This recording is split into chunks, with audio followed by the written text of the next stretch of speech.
body image is not only about beauty and getting your body and stuff in shape, but it's about personality and attitude.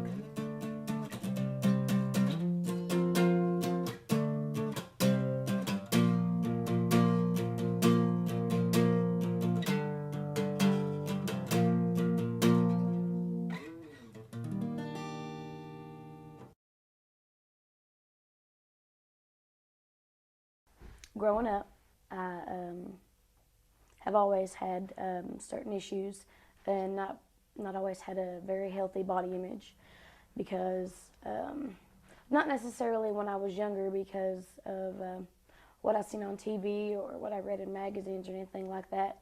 It was, I guess, just the way I grew up and being made fun of and things. You just makes you think that it's because of the way you look or the way you act.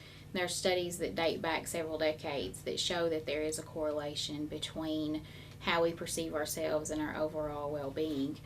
Most importantly, it's been proven through studies that compare other studies called meta-analysis that what we see on TV, what we experience when we go to the mall, anything in advertising and media affects us, and our self-image plays into, which is not factual at all, it's more of a learned behavior, the experiences that we have, the way we're raised, plays into our self-esteem. And when that is damaged, it leads to things like eating disorders, suicidal behavior, at least tendencies or ideations, depression, and overall lower self-image. When I was a kid, I was very overweight.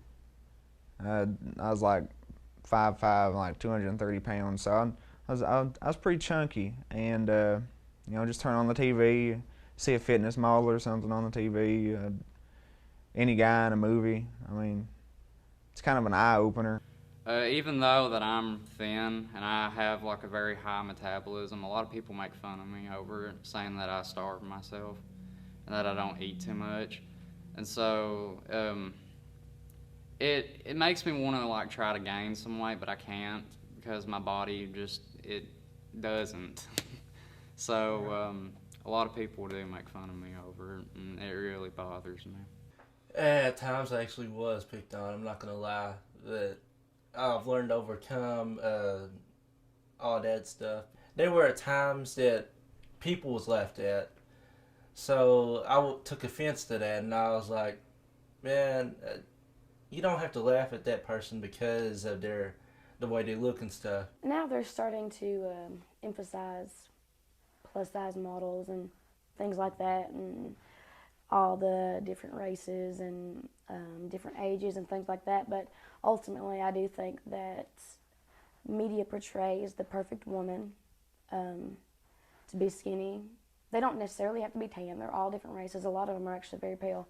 But to be skinny and tall, and I think anything over a size 4 is considered plus size, or maybe not. I might be wrong, but they put a very big emphasis on how a woman looks.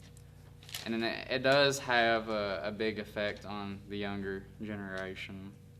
You know, like they'll see like an overweight person and they'll be like, well, look at that, fat person, who would want that? And then they see someone like me, oh my God, he needs to eat, he's starving, he's dying.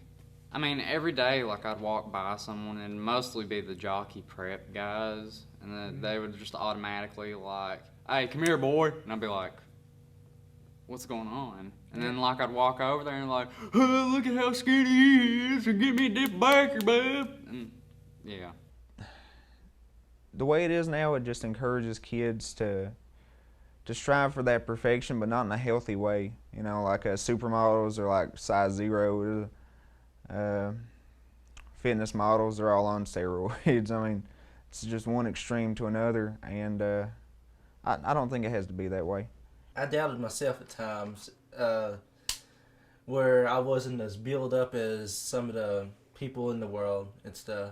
So I kind of just motivated myself not to be like the others, but to also have a good thought and personal opinion in mind.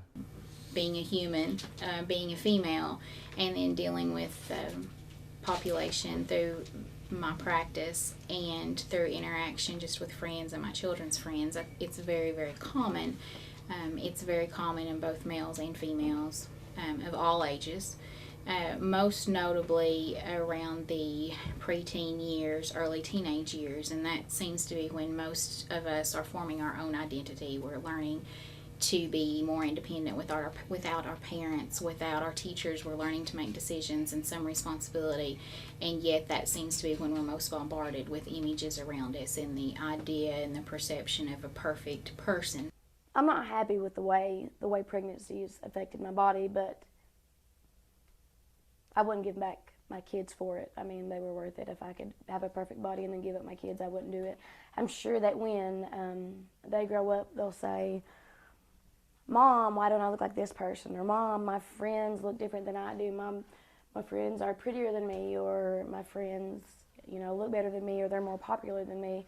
Then I would just tell them that you're perfect the way you are. The world, it just brings you down sometimes, and it's gotten me down to a certain point, but now I'm starting to begin, to have more confidence in myself and believe in myself more.